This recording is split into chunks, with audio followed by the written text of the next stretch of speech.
सुनने वालों को मेरा नमस्कार हो।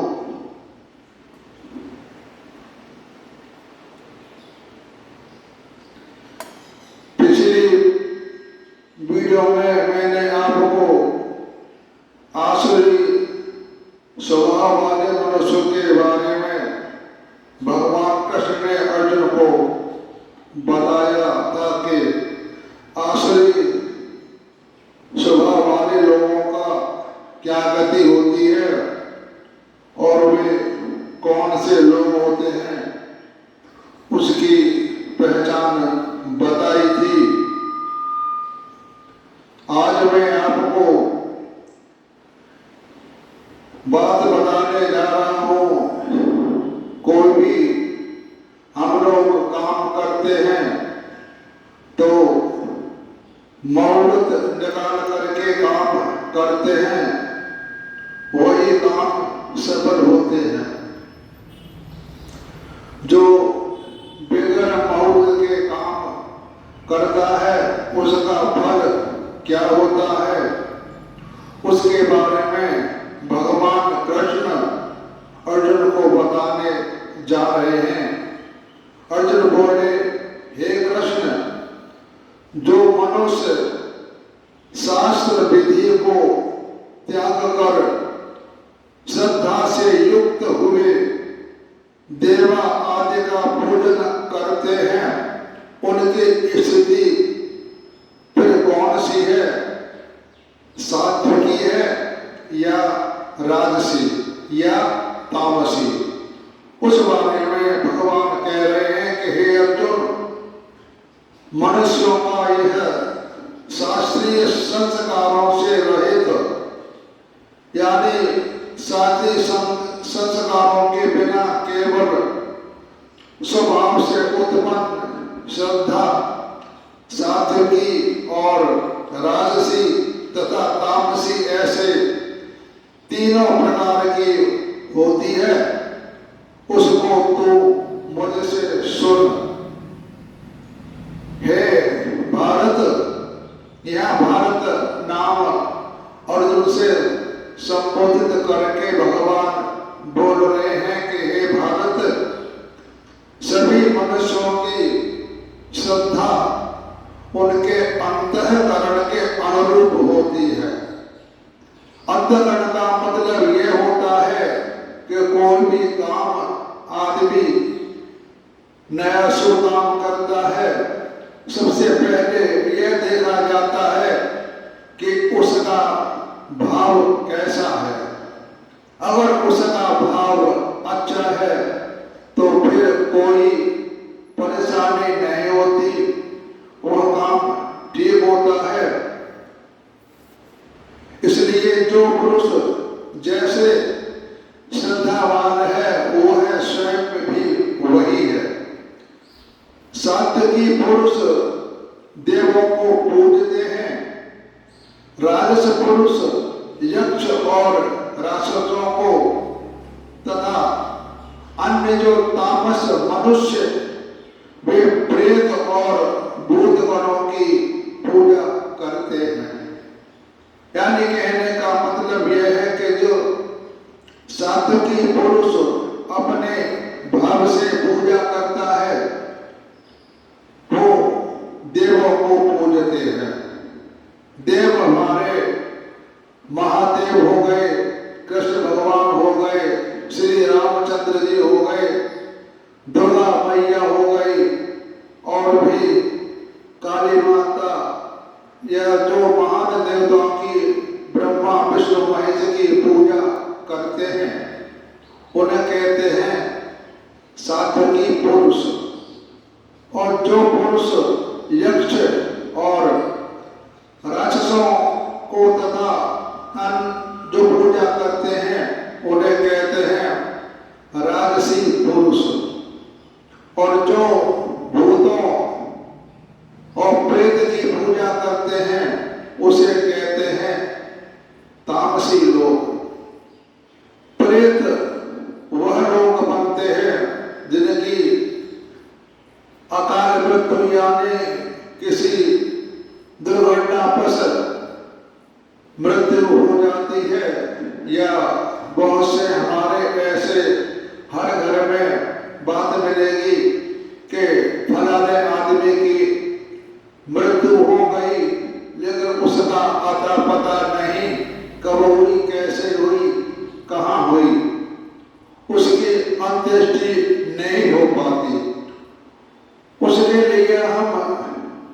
नारायण बलि की पूजा करते हैं तब उसकी गति होती है, या गया में जाकर के पिंडदान करवाना पड़ता है जिससे उसकी मुक्ति हो जाती है। लोग कहते हैं कि गया में जाकर के हम अपने देवता को छोड़ आए हैं, ऐसा नहीं कहना चाहिए। हमारा सिर्फ उद्देश्य यह होता है कि हमारे घर में कोई भी पूर्वज एक से नहीं होते, कुछ गलत काम करने वाले भी होते हैं, कुछ शुभ काम करने वाले भी होते हैं। जो अशुभ काम करते हैं वे प्रेत योनि में जन्म लेते हैं। प्रेत की पूजा प्रेत बहुत ताकतवर होता है। इसको मनाने के लिए हमें गया में जाकर के पिंडदान करना पड़ता है और उसकी मुक्ति हो जाती है। ऐसा न सोचे कि हम अपने देवता को छोड़ आए हैं, यानी हम अपनी बराती उसको टाल आए हैं, ऐसा नहीं है। अगर वो किसी गलत योनि में बन गए हैं तो उनकी मुक्ति वहां से हो जाती है और वे उनकी अपने धाम में पहुंच जाते हैं। जो मनुष्य शास्त्र विधि से रहित, यानी शास्त्र विधि के न मानकर केवल मन कल्पित घोर तप को तपते हैं तथा दंभ और अहंकार से युक्त एवं कामना, आसक्ति और बल के अभिमान से भी युक्त है, जो शरीर रूप से स्थित भूत समुदाय और अंतःकरण में, अंतःकरण हम अपने आत्मा को कहते हैं। जब भी मैं अंतःकरण का नाम लूं तो आप समझ जाएं कि ये हमारे जीवात्मा के अंदर की मन की बात है, उसे अंतःकरण कहते हैं। अंतःकरण में स्थित मुझ परमात्मा को भी ग्रस्त करने वाले हैं। उन अज्ञानियों को तू आसुर स्वभाव वाले जान। शास्त्र से विरुद्ध, मतलब शास्त्र के खिलाफ उपवास यानी व्रत, घोर आचरणों द्वारा शरीर को सुखाना और भगवान के अंश स्वरूप जीवात्मा को कलेश देना, भूत समुदाय और अंतर्यामी परमात्मा को करना यह ठीक नहीं है। हम अपने शरीर को कष्ट दे करके कोई काम कर रहे हैं तो वो ठीक नहीं होता। ये नहीं कि हमने खाना पीना छोड़ दिया, उपवास कर रहे हैं, अपने शरीर को कष्ट दे रहे हैं। इसे कहते हैं कि अपने शरीर को, अपने मन को कष्ट न दो, भगवान का नाम आप आराम से लीजिए। भोजन भी सबको अपने अपने प्रकृति के अनुसार 3 प्रकार का प्रिय होता है। भोजन होता है 3 प्रकार का। वैसे ही यज्ञ, तप और दान भी 3 प्रकार के होते हैं। उनके अलग अलग भेद को तू मुझसे सुन। आयु, बुद्धि, बल, आरोग्य,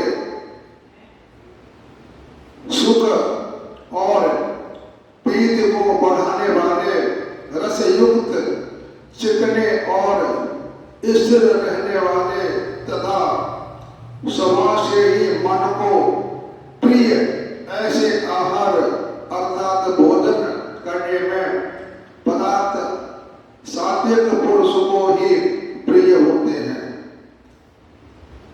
कड़वे खट्टे लवण युक्त माना कड़वे खट्टे नमकीन बहुत गर्म तीखी मिर्ची वाले ये दुख चिंता तथा रोगों को उत्पन्न करने वाले आहार अर्थात भोजन करने के पदार्थ राजस पुरुष को प्रिय होते हैं।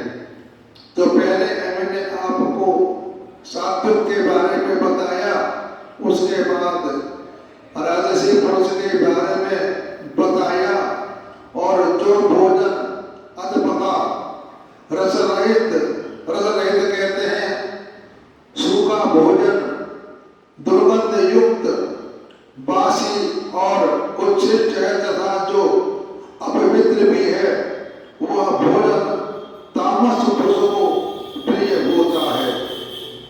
बासा भोजन अधपका भोजन सूखी सब्जी और जिसमें बदबू आ रही हो ऐसा भोजन तामस पुरुष को प्रिय होता है, जैसे राक्षसों और भूतों को। जो शास्त्र विधि से नियत यज्ञ करना ही कर्तव्य है, इस प्रकार मन को समाधान करके फल न चाहने वाले पुरुषों द्वारा किया जाता है, वह सात्विक है। हम कोई भी कर्म करते हैं उसका फल हमको जरूर मिलता है। अच्छा करेंगे तो अच्छा मिलेगा और बुरा करेंगे तो बुरा मिलेगा। ऐसा नहीं कि हम कर्म कर रहे हैं तो हमें फल नहीं मिलेगा। फल कब मिलेगा ये भगवान के ऊपर निर्भर होता है। परंतु हे अर्जुन, केवल धर्माचरण के लिए अथवा फल को भी दृष्टि में रखकर जो यज्ञ किया जाता है, उस यज्ञ को तू राजस जान। कोई भी मनुष्य काम करता है, भागवत या रामायण जो भी काम कामना लेके करता है, उसे कहते हैं राजसी पुरुष। मतलब कहने का यह है कि हम चाहते हैं भगवान हमारा फलाना काम हो जाए तो मैं रामायण का पाठ करूंगा या मद भागवत महापुराण का सप्ताह कराऊंगा। ऐसे लोगों को हम कहते हैं राजसी पुरुष।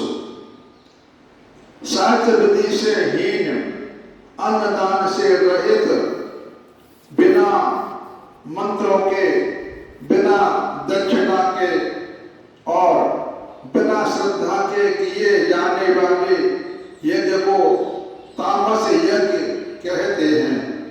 कोई मनुष्य काम करता है, किसी से करवाता है, उसको बिना मंत्रों के, बिना दक्षिणा के और बिना श्रद्धा के जो काम करता है, उसे कहते हैं तामसी पुरुष।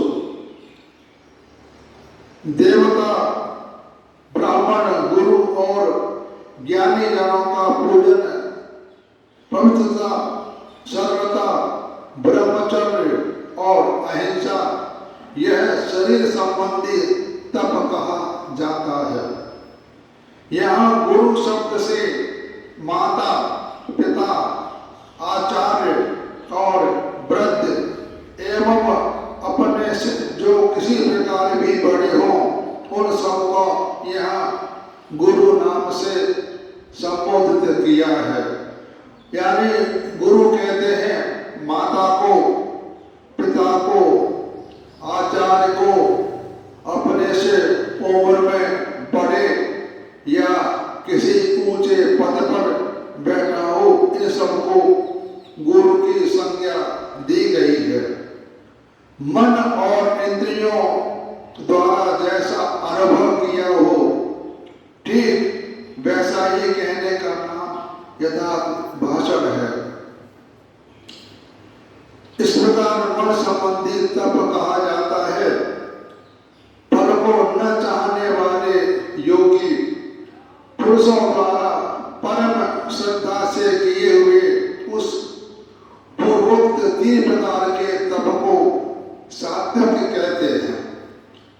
जो तप, सत्कार, मान और पूजा के लिए तथा अन्य किसी स्वार्थ के लिए और स्वभाव से या पाखंड से किया जाता है, वह अनिश्चित एवं क्षणिक फल वाला तप यह राजस कहा जाता है। जिस फल जो हम कोई काम करते हैं और किसी की कामना करते हैं, इसे राजसी कहा गया है। जो तप मूर्ता पूर्वक हट से मन, वाणी और शरीर को पीड़ा के सहित, यानी मन को कष्ट देना, वाणी को से बुरी बातें कहना, शरीर को दुख देना अथवा दूसरों का अनिष्ट करने के लिए किया जाता है, यह तामस कहा गया है। तामसी पुरुषों का यही काम है, दूसरों के काम में बाधा डालना और अपने आप को समझते हैं कि ये हमने बहुत अच्छा किया। वे दूसरों को दुख पहुंचा कर ही अपने को सुखी मानते हैं।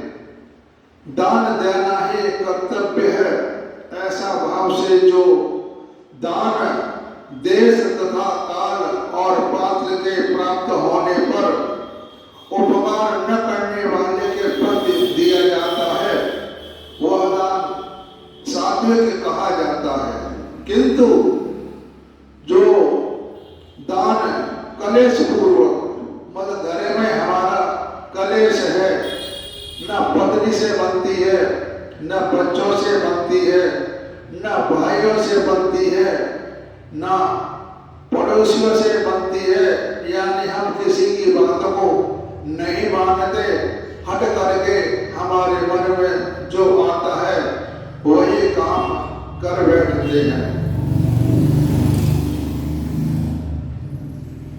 अथवा फल को दृष्टि में रखकर फिर दिया जाता है, वह दान राजस कहा गया है। जिस देश काल में जिस वस्तु का अभाव हो, वह देश काल उस वस्तु द्वारा प्राणियों की सेवा करने के लिए योग्य समझा जाता है। यानी कहने का तात्पर्य यह है कि हमारे भारत देश में थोड़ी थोड़ी दूर बढ़ के वहाँ के कुछ ऐसे नियम होते हैं, उस नियम को हमें करना पड़ता है। वो नियम कई शास्त्रों में नहीं लिखे गए हैं। इसे कहते हैं देश, यानी जैसा देश हो उसको वैसा ही करना चाहिए। ये नियम हर जगह लागू नहीं होते, सिर्फ वहाँ की परिस्थिति के अनुसार करते हैं। जैसे नेपाल में जो हमारे पशुपति नाथ हैं, वहाँ पर अंडे चढ़ाए जाते हैं, ऐसा मैंने सुना है। मैंने देखा तो नहीं है, कहते हैं कि वहाँ पर अंडों से भगवान की पूजा होती है। तो वहाँ की ये रिवाज है, इसमें कोई बुराई वाली बात नहीं है।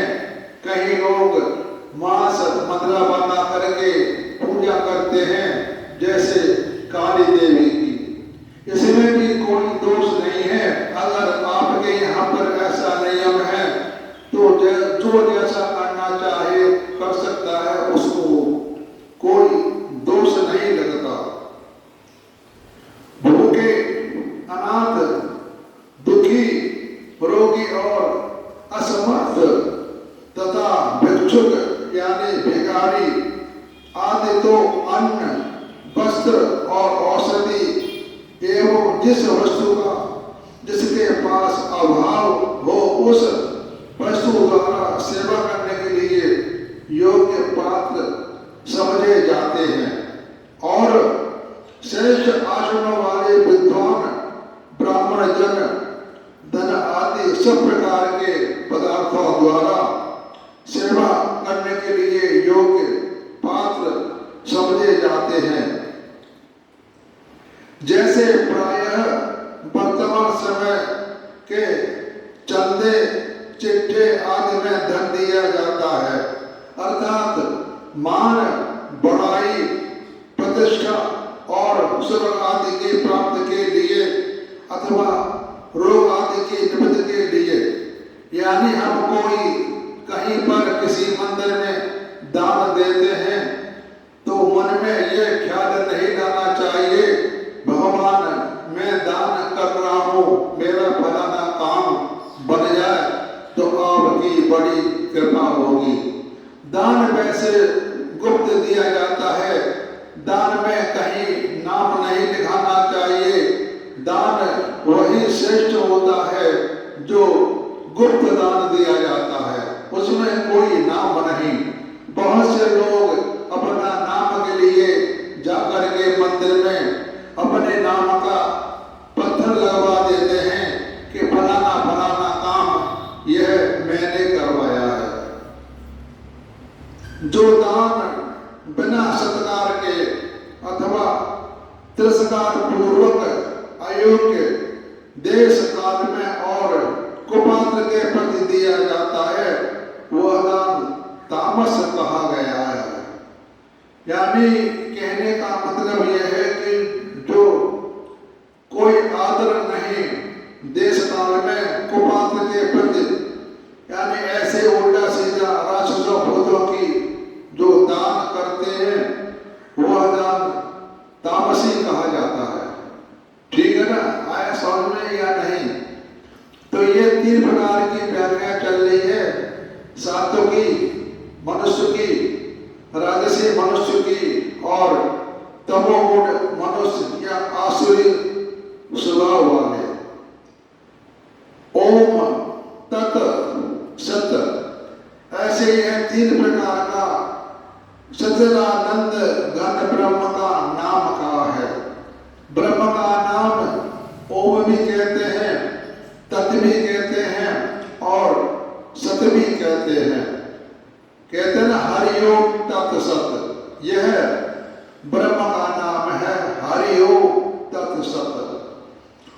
उसी से सृष्टि के आदि काल में ब्राह्मण और वेद तथा यज्ञ आदि भी रचे गए, इसलिए वेद मंत्रों का उच्चारण करने वाले श्रेष्ठ पुरुषों की साज विधि से नियत यज्ञ दान और तपरूप क्रियाएं सदा ओम इस परमात्मा के नाम को उच्चारण करके ही आरंभ होती हैं।